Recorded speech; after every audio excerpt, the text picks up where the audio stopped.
When I signed the lease for the old Victorian on Maple Street, the landlord had flashed me a cautionary look. "You know they say it's haunted, right?" I shrugged it off. Ghost stories and old houses went hand in hand.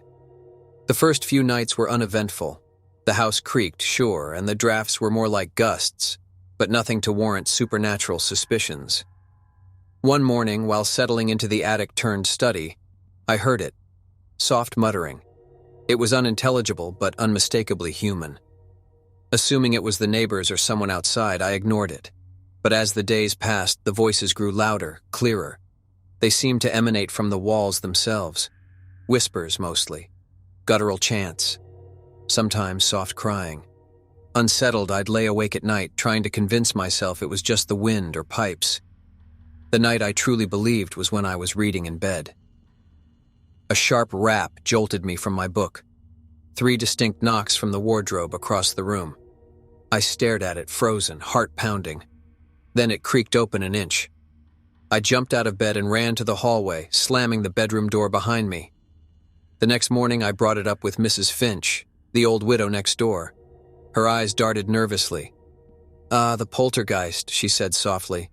"Always knocking, always whispering. No one stays in that house for long." She told me of a family who'd lived there in the early 1900s. A tragedy befell them. A terrible fire, no survivors. The house had been rebuilt, but the memories, the spirits, remained. "You mustn't respond," Mrs. Finch warned. "They're lost, searching for something. Responding invites them in." Days turned to weeks, but the disturbances grew in intensity. Things went missing.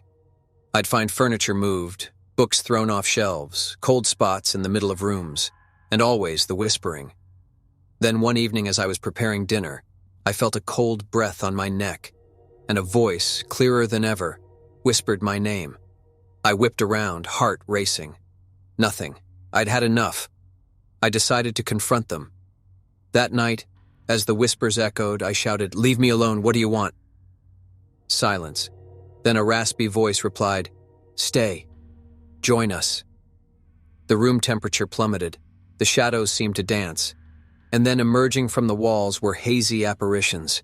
Children, adults, burned, disfigured. Their eyes, however, were the most terrifying black voids, full of anguish. Backing away, I tripped, falling hard. As I tried to get up, an invisible force pushed me down, pinning me to the floor. The burnt figures moved closer, their hollow voices chanting, "Stay, join us, stay, join us." The pressure on my chest grew, my vision blurred. Just as it felt like my last breath, a loud bang resounded through the house. The figures dissipated, and I was free. Gasping, I stumbled to my feet and bolted for the door. Mrs. Finch stood outside, clutching a Bible. "They won't bother you again tonight," she said, her voice trembling.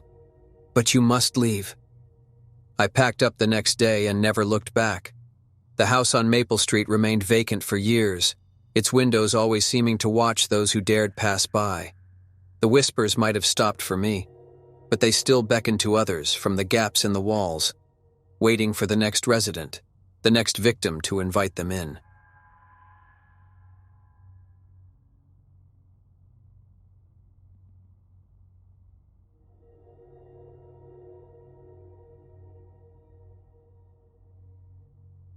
It was a wet evening, the kind where the rain doesn't stop and darkness comes early.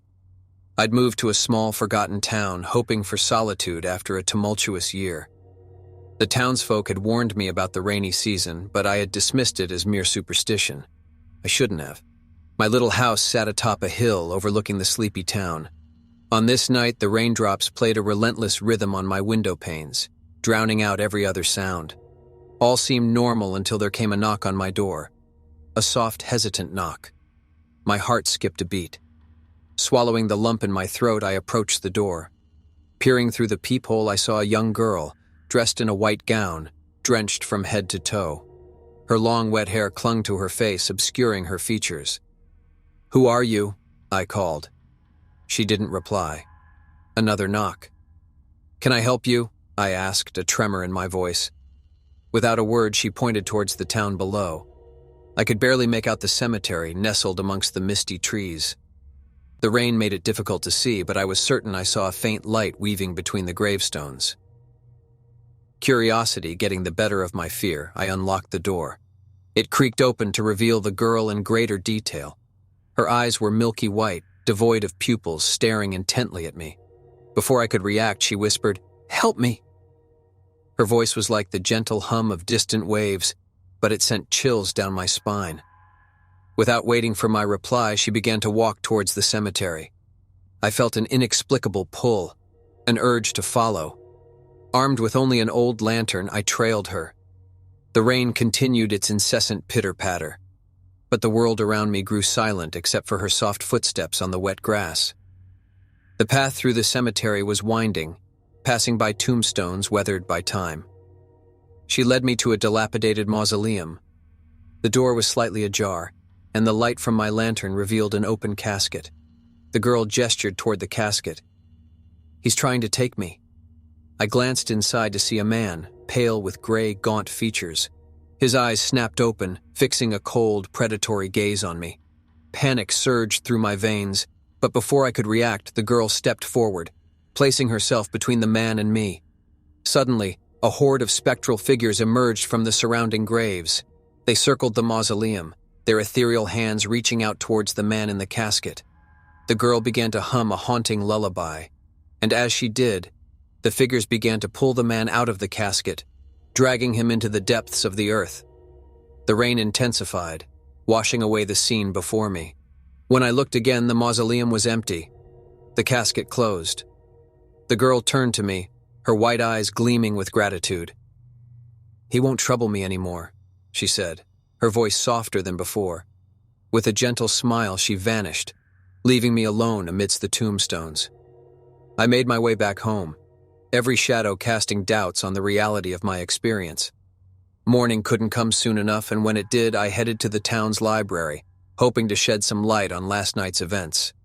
As I perused old records, a newspaper clipping from decades ago caught my eye.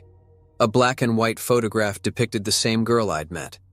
The headline read, "Local girl drowns during rainy season, body missing." The article explained that she had been lured into the cemetery by an unnamed man whose intentions were anything but pure.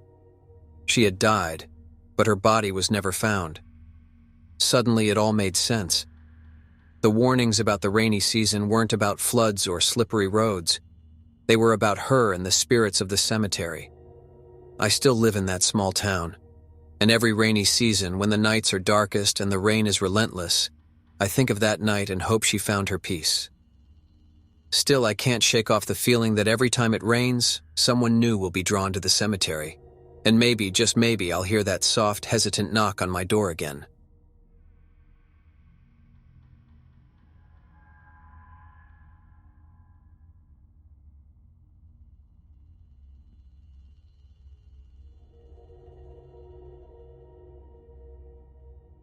Ever since I moved into my old Victorian house, I had this eerie feeling of being watched. People said the house held mysteries, but I never took those tales seriously until the Hat Man. It began innocently enough. One evening I was trying to get to sleep, tossing and turning, when I felt a sudden chill. I shot up to close the window, thinking I'd left it open. That's when I saw him, at the edge of the yard, just standing there. A tall figure dressed in a long trench coat with a wide-brimmed hat shadowing his face. I couldn't discern his features, but I could feel him looking right at me.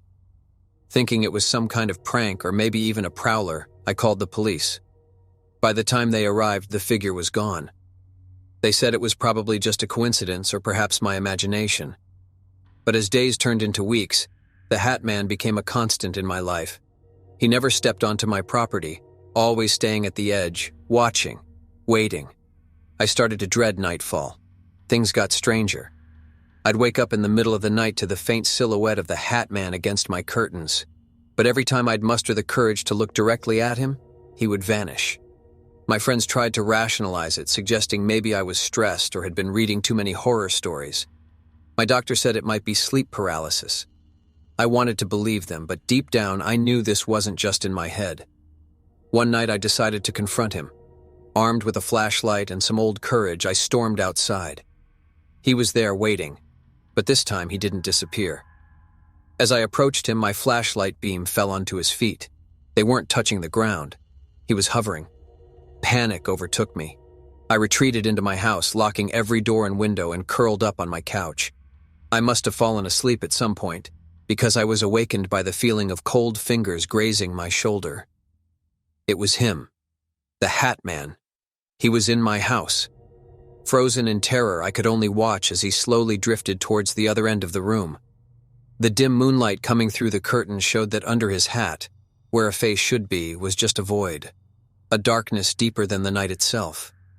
He then did something unexpected. He pointed to an old family portrait on the wall, one that had been there when I bought the house. It was a picture of a Victorian family, all dressed in their Sunday best. At the back, barely noticeable, was a tall figure in a trench coat and a wide-brimmed hat. With a swift motion, the Hat Man slid into the picture, blending into the background, his void-like face still facing me. Then, in a hushed, windy whisper, he said, "You see me because I want to be seen. Remember." The next morning, with sunlight streaming in, everything felt like a dream. But the portrait remained changed. The Hat Man was there, an ever-present reminder of the horror of the previous night. I researched the house's history and found a diary in the attic, dated back to the 1880s. The writer spoke of a Hat Man who was a protector of the house and its residents. He wasn't malevolent, but rather a guardian against true evil. Suddenly, things started making sense. Since moving in, I never once encountered any burglars, pests, or any harmful incidents. My house, despite its age, was in impeccable condition. It seemed I'd misunderstood the Hat Man's intentions. Perhaps he wasn't a terror, but a protector. Even so, knowing he was always there, watching, waiting, was a thought I couldn't shake. Eventually, I moved out, unable to cope with the unsettling presence. The new owners, a young couple, seemed happy. Before I left, I whispered a silent thank you to the Hat Man, hoping he'd protect them as he had protected me. But still, on sleepless nights, I can't help but glance at the edge of my new property, half expecting to see that familiar silhouette with its wide-brimmed hat. And every time I pass an old family portrait, I always check the background.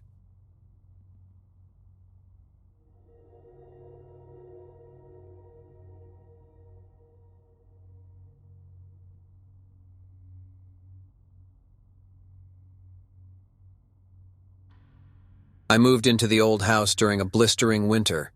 It was all I could afford after a tumultuous breakup left me emotionally and financially drained.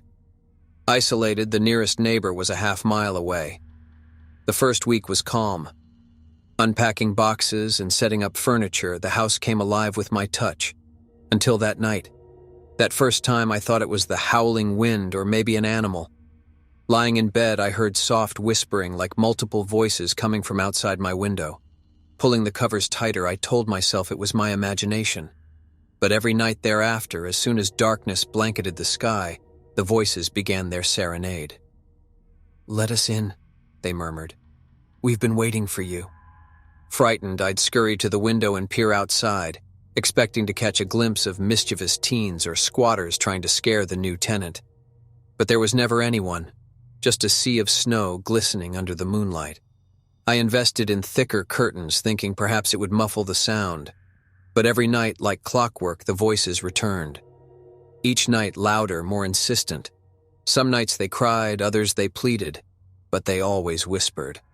I tried recording the sounds, but the device only ever captured silence. I called the police one particularly harrowing evening when I was convinced there was a group of people outside conspiring to break in. But they found no footprints in the snow, no sign of anyone. A month into this torment, during a particularly stormy night, I gathered my courage. The whispers were a cacophonous symphony, and I needed answers. Heart pounding, I opened the window and yelled, "Who are you? What do you want?" The gusting wind carried an icy chill into my room, but the voices were suddenly clearer. "Join us," they cooed. "Be with us. Forever." Panicking, I slammed the window shut. I decided to spend the night in a hotel, but as I drove away, I swear I could still hear the whispers, trailing behind me like a ghostly veil. The following morning, I visited the local library. After hours of searching old newspapers and town records, I came across an article from the 1800s. The house I was living in had previously belonged to a family of 5. They were last seen during a fierce winter storm. When spring arrived and the snow melted, there was no sign of them, nor any indication of foul play. They had simply vanished. Feeling like I was being sucked into a horror story, I decided to confront the voices one last time. That evening, with resolve, I sat by my window waiting. The whispers started slowly, building in intensity. "Join us," they repeated. Summoning my courage, I opened the window. "What do you want from me?" I yelled. For a moment, everything was silent. Then, in a voice that sounded like the melding of many, they replied, "We are trapped, lost. We need you to set us free." Tears streamed down my face. "How can I help?" I asked, trembling. "Remember us. Tell our story," they murmured. "Then we can move on." The following day, I erected a memorial stone in the backyard, inscribed with the family's names. That night, instead of whispers, I heard soft singing like a lullaby. And then, silence. They were finally at peace. However, some nights when the wind is especially strong and the snow blankets the ground, I still hear faint echoes of their voices. But now it's a song of gratitude rather than a plea. It's a haunting reminder that sometimes the scariest stories are those that need to be told.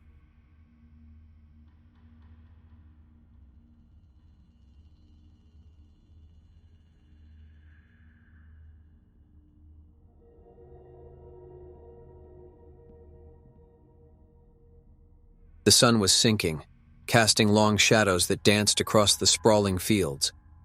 I had always loved the country, finding solace in its wide-open spaces and its tranquility. It was for this very reason that I bought the old Murdoch farm. Abandoned for decades, the house was a fixer-upper, but I saw potential in its worn wooden beams and creaky floorboards. The first week was a flurry of activities: cleaning, painting, and getting the water and electricity working. The work was hard but satisfying. However, each evening as the sun disappeared behind the hills, I felt an inexplicable sense of unease. I attributed it to the adjustment of living alone in a new, vast place. One evening, after a particularly tiring day, I sat with a glass of wine on my porch. As darkness settled, I glanced towards the house and froze. There in the upstairs window was the unmistakable silhouette of a person. My heart raced. I knew I was alone. Summoning courage, I grabbed a flashlight and cautiously made my way inside. Every creak of the old house seemed magnified, but when I reached the room, it was empty. The window, though old and dusty, gave no further hint of the shadowy figure I'd seen. I tried to shake it off as a trick of the light or perhaps fatigue playing on my senses. But as the days turned into weeks, the shadows persisted. Some nights it was a single figure, standing still and silent. On other nights, multiple silhouettes moved in a haunting dance, fading only with the morning's first light.